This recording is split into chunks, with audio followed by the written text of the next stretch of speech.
Hey everyone, welcome to r/Tales from Tech Support, where we get to have a little chuckle at the technologically disadvantaged. Like me. I'm Uncle Reddit, and have I got a story for you. That's not a mouse. I used to work at a prestigious private school that had a pretty big campus, approximately 45 acres, that was a hassle to get around. It also didn't help that the school was built on basically a cliff. Anyway, I get a phone call from one of our PE teachers saying that her wireless mouse isn't working and that I need to run over a couple new batteries for her ASAP. To make matters worse, she's preparing for a parent presentation and she's upset that this might make her look bad. So I grab the batteries and start the long jog over. Now, I'm not athletic at all, so I was buggered by the time I arrived at the sports pavilion. I climb the stairs, my worst enemy, and enter the room huffing. She sees me and says, "Look, it's not working," moving the so-called mouse. Dumbfounded, I just stare at her in full deadpan mode and reply, "That's 'cause you're holding a whiteboard duster." It was at this moment that two things happened. The first was one of our technology teachers had just walked in and witnessed the spectacle. She was on the floor in hysterics, laughing her butt off. The second was I realized Holly from Red Dwarf was so right in his assessment of PE teachers. I found the wireless mouse and it was working fine. I left the room and told no one what had happened. Yet within an hour, the whole school knew what had transpired. That PE teacher resigned a week later. I surely hope they've increased their IQ from 0.5, but it's unlikely. Yeah, I've seen some smartboard erasers that look a little bit like a computer mouse, but I can't imagine it would be that close. Designer installs beta on primary device. This happened a few years back at Ubisoft during the development cycle of a large game that came out in 2018. No name dropping. I work as a level designer on this project, but am used almost constantly by others as the tech guy. Worked tech support for many years. A few days after WWDC of 2017, Worldwide Developers Conference, a coworker asked if I could help him with his Mac Pro. Says his applications keep crashing back to desktop and he keeps losing some progress. Can't be that bad, surely. Spot this wallpaper I saw a few days ago. Was it from a planning session? No, they've installed macOS High Sierra Dev Beta. Oh god. Needless to say, we, proper IT, had to purge that install. Luckily, we keep automatic remote backups. You may ask, why would you install a beta? Apparently, and I still give them crap for this, Siri and other small features they liked got their son to install it. At work somehow? There are very few things that I would use the beta version of, especially on my daily machine. If I had a spare and wanted to play around with it, great. Otherwise, no go. Sometimes it's what you hear that makes the difference. A few years ago, I was a senior tech with a popular personal computer company. As a senior tech, I dealt with a lot of TDD and escalation calls. One day, my team lead comes over and puts my phone on aux, meaning when this call finishes, I won't be getting another one. After I complete my call, he comes over to my desk. "Okay, I'm sending you a call from an irate customer." No shock there. They've replaced his mouse twice and his PC once. He's just finished his third reload and it's still messed up, the team lead explains. "What's the actual issue?" I ask. "His cursor's jumping all over the screen when he uses his mouse," he explains. So I take the call. First off, standard apologies. Then we go into DM and look for splats. He's having a hard time negotiating because the cursor keeps jumping around. No splits. Current driver versions. Reboot into safe mode. Same issues. Reboot with mouse out and plug in after. No change. Delete mouse drivers. Connect mouse and reboot.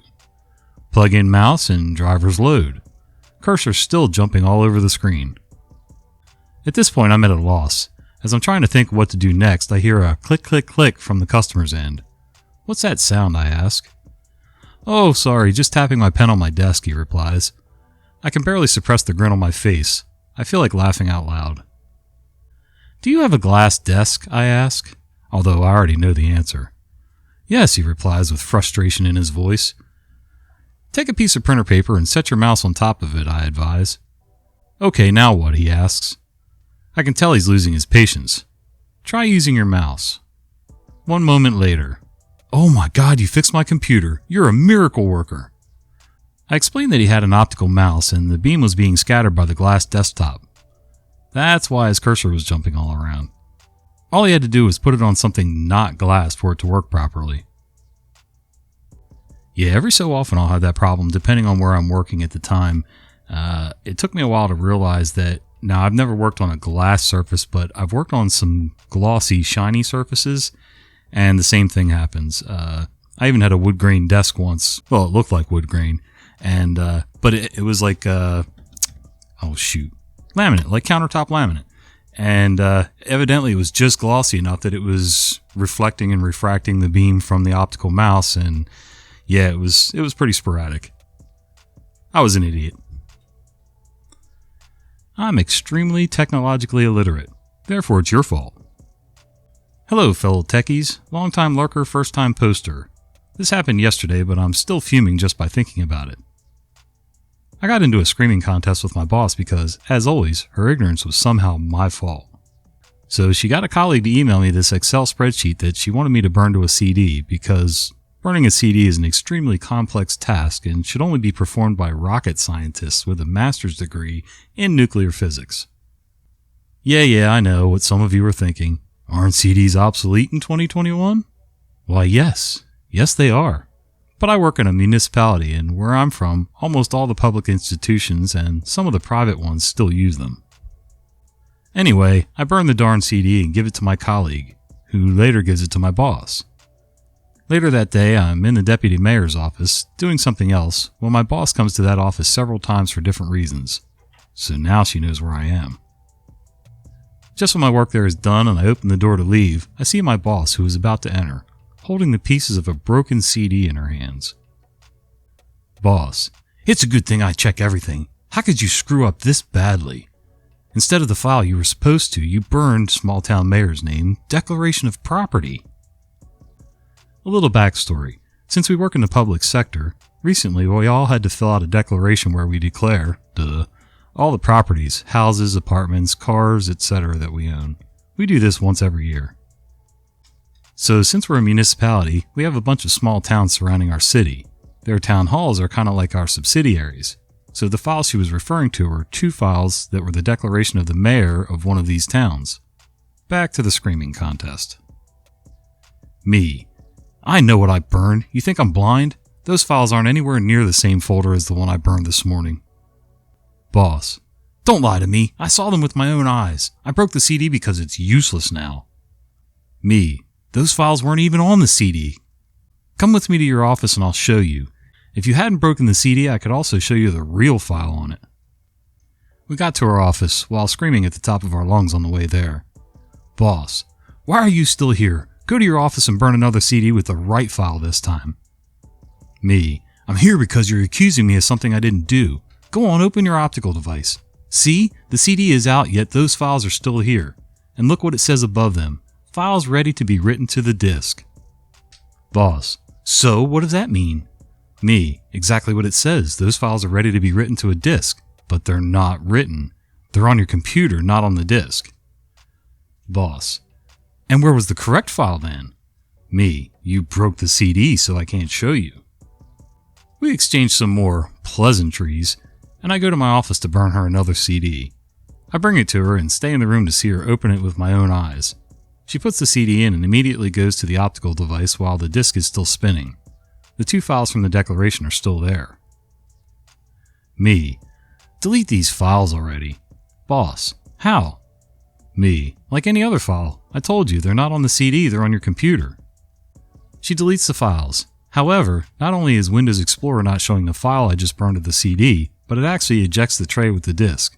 She takes it out, and just as she's about to mouth off to me again, I notice she's holding it kinda strange. Me. Wait a minute, is that the way you put it in the tray? Boss. Yeah. Me. Flip it over. That label should be on the outside while the shiny side should be on the inside. Her case is small, so the optical device is installed vertically rather than horizontally. She does as I say, then she puts the CD back in, and lo and behold, the file is there in all its glory. Boss. Does that mean I've been putting the other CD in the wrong way too? And that's why I didn't see the file? Me with an annoyed sigh. Probably. I didn't get anything resembling an apology, let alone an actual apology. She just awkwardly laughed a few times afterwards in an attempt to make me laugh with her, but I was way too peeved for that. And another thing that boggles the mind is the colleague who sent me the file then came to my office and was watching me burn it. So according to my boss's logic, we both somehow missed the fact that instead of burning the one correct file to a CD, I mistakenly burned 2 incorrect ones. I keep trying to think of how she could mess that up, but I'm not even sure, to be honest with you.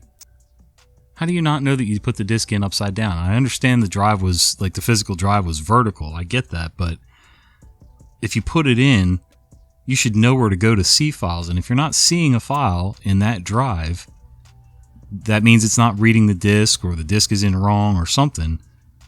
That's the first thing I would check. I don't understand. Letting your hobby take over. So my story starts back in mid-1990 something, and I'm currently working for one of the top tech service companies worldwide. My team takes on new contracts, companies that realize it's better to outsource their IT rather than working in-house. So I'm in a strange situation of working with local IT, learn what they know about their company's idiosyncrasies, work out who we want to keep or lose, and pass those recommendations on to my boss, and tech tips to our multi-company help desk. One morning we get a call from the help desk about a user who is constantly having problems with her machine, and help desk is requesting a PC change. The ticket itself goes back for months with other tickets linked to it. Users' files become corrupt, which, as they were on the new servers, were backed up each time they were changed, so restores solved those. Then a user's software starts playing up, both MS and bespoke, which was resolved by the HD by either sending reinstalls over the network or remote onto the PC and manually install the software. Now the machine won't boot at all. Non-system on the hard drive, hence the swap out request. Swap out was easy because all the machines were generic with profiles downloaded down the tube for the first time use, so we took the problem PC and gave her a new one. We checked the machine and the OS was corrupted. Complete reinstall, some health checks, and the machine was back in circulation. After a couple weeks, the same ticket's back. Exact same issue. Files becoming corrupt. Then apps start not working. Again, we take her PC away and now thinking it might be something in her profile, so we dump her profile and replace it with a generic one. New PC and she's up and running. Her faulty PC is working okay. OS was working, but MS Office wouldn't load, so we did a complete rebuild of that and again returned it back to the pool. A couple weeks later, and you guessed it, it happens again. This time, the HD agent calls my work mobile to let me know as my prints are all over the last tickets. I happened to be on the floor below the user at the time, so I let the agent know to call her back, as I'll pop over to her desk now. I enter the lift, exit at the next floor, turn around to the open office area and watch in disbelief as the user is dutifully removing hundreds of fridge magnets off of her PC. Turns out she collects fridge magnets from around the world. Her family and friends would bring her loads wherever they go. She ran out of space on her fridge freezer at home and recently realized the metal box under her CRT could hold her hobby. So she brought a few in and her work colleagues added more and more to her collection, which coated her PC into a magnetic haven, and I guess was erasing ones and zeros from her memory chips and hard drive. After spraying the user with water, no, wrong, bad kitty, we never had these problems back again. Little tidbit. While I was working there, I was with one of their in-house techs in the middle of the temp pool going over some of their work when the entire network went down. We hear temps nearby start moaning that everything stopped working. Another mentions, "Hey, didn't I see some of the techs around here?" And everyone starts looking around for us. At this point, the tech I'm with ducks under the desk, leaving me like a deer in the headlights with around 50 women staring at me. I've never had magnet issues with a PC tower, but I had a friend back in high school, mid-80s, who constantly kept complaining about his television screen turning different colors, like multi-rainbow colors, almost like the RGB being split up on the screen into different swirls and sections. Now keep in mind, these weren't flat-screen TVs, these were old tube TVs, the big heavy ones that are just as deep as they are wide. Anyway, I stopped by his house one night and was hanging out, and we went to his room and looked at his television, and he had this huge speaker that he had hooked to his TV to get better sound, sitting right on top of his television. The big magnet in that speaker evidently started doing funky things with all the colors in the tube, and yeah, it wasn't pretty. And it had been there long enough that it was permanent at that point. Damaging government equipment. I got my first real IT job a while back in 2013. It was a general support desk, brand new position that they really hadn't figured out yet. Anywhere from doing server backups to following up on maintenance requests to managing accounts. I had to keep track of like 6 different passwords for each network I was on, but it was fun, and I felt important since I was the only one in the role at the time. I got a call from a lady we'll call Jessica. Jessica was a longtime employee located on the same site, just in a different area. Her computer wouldn't boot up, and she complained that I needed to come fix it ASAP as she was trying to work on an important project. No problem. I was used to people being annoyed and thinking that if they yelled or complained at IT, things would get done faster. I walked out to her desk, which was about 10 minutes away from our office, grabbed the computer while she huffed and puffed and kept getting no boot device found. I also heard a faint clicking when I turned on the computer. Pulled it out from under the desk and could tell the hard drive was damaged. It happens, just not very often, but I don't have spare hard drives, so I'd have to get her a new computer while I ordered one. I apologized and explained the issue, which only made her angrier. Shrugged it off and took the computer back to our office to fill out the paperwork. Brought her a spare computer after I imaged it and plugged it up. Luckily, all of her data was backed up to her shared drive. Later, I noticed that the casing had a small dent in it, but the area was underfunded and sometimes we used recycled parts. A few weeks later, I came back around to her area and I'm doing an inventory check on everything when I hear an odd noise. I poke my head into her cubicle and she's sitting there idly kicking the computer with her leg crossed. I instantly realized this is where the dent in the last computer came from. I asked her what she's doing kicking the computer, and she said it was in her way and she always does this and to mind my own business. I grabbed her supervisor, who ended up punishing her for damaging government equipment. Needless to say, I never saw her again. You know, it's one thing resting your foot there against the computer or something, but constantly kicking it, rocking it, banging into it, just a bad idea all the way around. Hey guys, thanks for hanging out with me today. If you've enjoyed this content, would you do me a favor? Would you consider giving this video a like, subscribe to the channel, and maybe click that little bell icon so you don't miss the fat guy with the beard telling you stories.